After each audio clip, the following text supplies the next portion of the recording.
जब autism cure ही नहीं होगा तो मैं क्यों एफर्ट्स पुट करूं। जस्ट अभी मैंने ये कमेंट रीड किया। मैं आप सब लोगों के कमेंट जरूर रीड करती हूं, भले ही मैं आंसर ना कर पाऊं, और ट्राई करती हूं कि आपकी जो क्वेरीज होती हैं उनको मैं अपने आने वाले वीडियोस में इंक्लूड कर सकूं।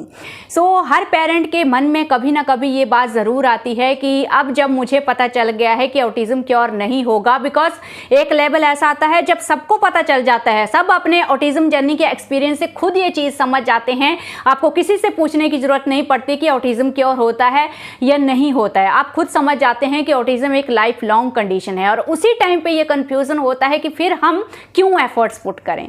प्रॉब्लम ये है गाइस कि ऑटिज्म की एक नेगेटिव साइड है। ऑटिज्म सिर्फ बच्चे को ही अफेक्ट नहीं करता है, पूरी फैमिली को अफेक्ट करता है, हर उस रिलेशन को अफेक्ट करता है जो उस बच्चे के साथ कनेक्टेड होता है। मैंने आपसे पहले भी कई बार ये चीज शेयर की है गाइस कि ऑटिज्म, भले ही हम ऑटिज्म को क्योर नहीं कर सकते हैं, लेकिन ऑटिज्म के साथ एक क्वालिटी लाइफ जरूर हम लोग स्पेंड कर सकते हैं। अपने बच्चे के सिम्टम्स को हम जरूर इंप्रूव कर सकते हैं। एज के साथ कुछ अच्छे चेंजेस हमारे बच्चों में जरूर आते हैं अगर हम एफर्ट्स करते रहते हैं। आपने साइंस में एक लॉ पढ़ा होगा न्यूटन का कि हर एक एक्शन का कुछ रिएक्शन होता है। जब आप कुछ भी एफर्ट्स करते हैं अपने बच्चे के ऊपर तो कुछ ना कुछ पॉजिटिव चेंज वहां से जरूर मिलता है। आप कुछ भी कर रहे हैं, समटाइम्स आप रॉन्ग अप्रोच लगाते हैं तो आपको सामने से वो रिएक्शन आता है, क्योंकि अल्टीमेटली आप क्या कर रहे हो, बच्चे के ब्रेन को स्टिमुलेट कर रहे हो। जब भी कोई एक्टिविटी आप बच्चे को करा रहे हो, कोई भी उसको एक प्रैक्टिकल एक्सपीरियंस अपॉर्चुनिटी उसको दे रहे हो, तो बच्चे का ब्रेन स्टिमुलेट हो रहा है, कुछ ना कुछ रिएक्शन तो वहां से जरूर आएगा। अब जब रॉन्ग अप्रोच होगी तो कुछ आपको नेगेटिव चेंजेस दिखेंगे बच्चे के बिहेवियर में। अब जब आप करेक्ट अप्रोच रखेंगे तो कुछ ना कुछ अच्छे चेंजेस भी दिखेंगे।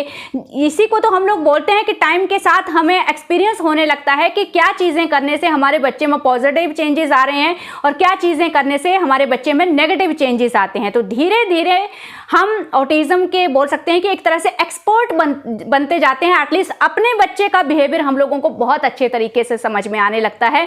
हम समझ पाते हैं कि अपने बच्चे के ऊपर हमें कैसे काम करना है, कैसे उसको हैंडल करना है, और ये सब तभी होगा जब आप उसके साथ काम करते रहेंगे, तभी वो चीजें आपको समझ में आएंगी। अगर आप उसको फ्री छोड़ देंगे, कुछ नहीं करेंगे, पॉजिटिव चेंजेस तो दूर की बात है, आपका बच्चा आपके लिए ही हमेशा एक स्ट्रेंजर बन के रह जाएगा। आप उसको कभी भी हैंडल कर ही नहीं पाएंगे। इसी तरह से सिचुएशन और ज्यादा खराब होती है, क्योंकि फिर सेंसरी इश्यूज आप मैनेज नहीं करेंगे।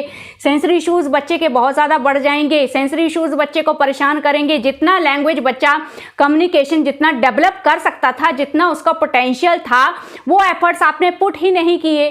तो एक ऑटिस्टिक बच्चा एक लेवल पे कितना उसका पोटेंशियल है, कहां तक वो पहुंच सकता है, वहां तक तो आपको पहुंचाना ही है, और आपके एफर्ट्स के बिना बच्चा उस लेवल पे भी नहीं पहुंचेगा। ये बच्चे नॉर्मल बच्चों की तरह खुद से चीज़ों को नहीं सीखते हैं गाइज। आपको हमेशा एक सपोर्ट उनको देनी होती है, और हमेशा आपको ही वो अपॉर्चुनिटीज़ प्रोवाइड करनी होती हैं जिससे कि बच्चा जो है वो अपनी लर्निंग को नेचुरल वे में कर सके।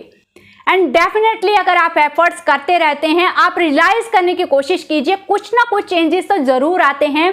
आप देखोगे डायग्नोसिस से 4 to 5 ईयर्स की तक की जो एज होती है, जिसमें आप बहुत ज़्यादा एफर्ट्स पुट करते हो इस उम्मीद में कि मेरे बच्चे का ऑटिज्म क्योर हो जाएगा। 6 to 7 ईयर की एज में जाके थोड़ा एक फाइनल डायग्नोसिस आपको मिल जाता है कि हाँ, अब ऑटिज्म ये क्लासिकल ऑटिज्म है, अब स्पीच डिले और वर्चुअल ऑटिज्म नहीं है। बिकॉज स्पीच डिले या वर्चुअल ऑटिज्म होता तो 5 ईयर से पहले वो बच्चे रिकवर कर जाते हैं उन चीज़ों को। तो धीरे धीरे आपको पता चल जाता है कि अब ये क्लासिकल ऑटिज्म है, ये लाइफ लॉन्ग चलने वाला है। उस टाइम पे आप डिमोटिवेट भी होते हैं, लेकिन आप एक नज़र अगर पीछे डालोगे ना, जहाँ पे आपके बच्चे का डायग्नोसिस हुआ था, और इन 3, 4, 5 सालों में जो छोटे छोटे चेंजेस होते हैं ना, उनको एक बार आप ऑब्जर्व करने की कोशिश करो। आप समझ जाओगे कि हाँ, कुछ ना कुछ पॉजिटिव चेंजेस तो मेरे बच्चे में ज़रूर आए हैं।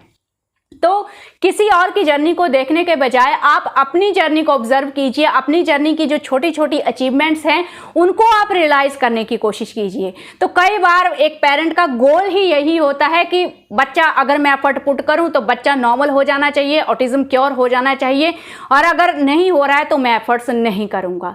तो ये नहीं है गाइस। ऑटिज्म में छोटी छोटी अचीवमेंट्स उनको भी आपको देखना पड़ेगा, खुद को उनसे ही हम लोगों को मोटिवेट करना पड़ेगा। और कई बार ऐसे मिरेकल होते हैं जब आप एफर्ट्स करते जाते हैं विदाउट एनी एक्सपेक्टेशन, तो कई बार ऐसे मिरेकल भी होते हैं कि हमने कभी वो चीज़ें एक्सपेक्ट ही नहीं करी होती हैं कि हमारा बच्चा भी इस चीज़ को कर सकता है। तो ये सब चीज़ें तभी होंगी जब आप कुछ करेंगे। अगर आप कुछ नहीं करेंगे तो कुछ भी नहीं होगा। तो वही चीज़ है कि अगर आप चलते रहेंगे तो किसी ना किसी मंजिल पे अगर आप ना पहुँचे तो मंजिल के नज़दीक तो कहीं ना कहीं तो आप पहुँचेंगे। और अगर आप रुक गए तो आप रुक गए गाइस। अब वो उम्मीद पूरी तरह से ख़त्म हो गई कि आप अपनी मंजिल पे कभी पहुंचेंगे। सो ये लाइफ है गाइस, इसमें हम लोगों को कैरी ऑन करना पड़ता है। किसी भी सिचुएशन में कैसा भी चैलेंज हो हमें हमेशा चलते रहना होता है। सो सिर्फ ये टारगेट रखिए कि हमसे जितना होता है हम करेंगे, हम करते रहेंगे, हम रुकेंगे नहीं, बस इतना कीजिए गाइस। तो इस तरह से आप देखोगे कि ऑटिज्म के साथ भी आप एक नॉर्मल सी लाइफ में बोलूँगी कुछ टाइम के बाद जब आप इस तरह से पॉजिटिव अप्रोच के साथ चलते हैं, थोड़े थोड़े एफर्ट्स पुट करते रहते हैं, तो कुछ टाइम के बाद आप देखोगे कि ऑटिज्म आपको इतना ज़्यादा अजीब या ऑकवर्ड नहीं लगने लगता है। ऑटिज्म आपके लिए एक नॉर्मलाइज हो जाता है टाइम के साथ। वही लेवल आपको अचीव करना है। अदरवाइज आप देख लो कि पूरी लाइफ का स्ट्रगल है। अगर आप एक नेगेटिव मेंटालिटी अपने दिमाग में हमेशा रखोगे ऑटिज्म को लेके, तो इससे होगा क्या? किसी का कोई नुकसान नहीं है गाइस। आपके बच्चे की और आपकी लाइफ ही अफेक्ट होने वाली है। सो अपनी फैमिली लाइफ के लिए, अपने लिए और अपने बच्चे के लिए थोड़े एफर्ट्स आप पुट करते रहिए, पॉजिटिव अप्रोच रखिए और चलते रहिए, आगे बढ़ते रहिए।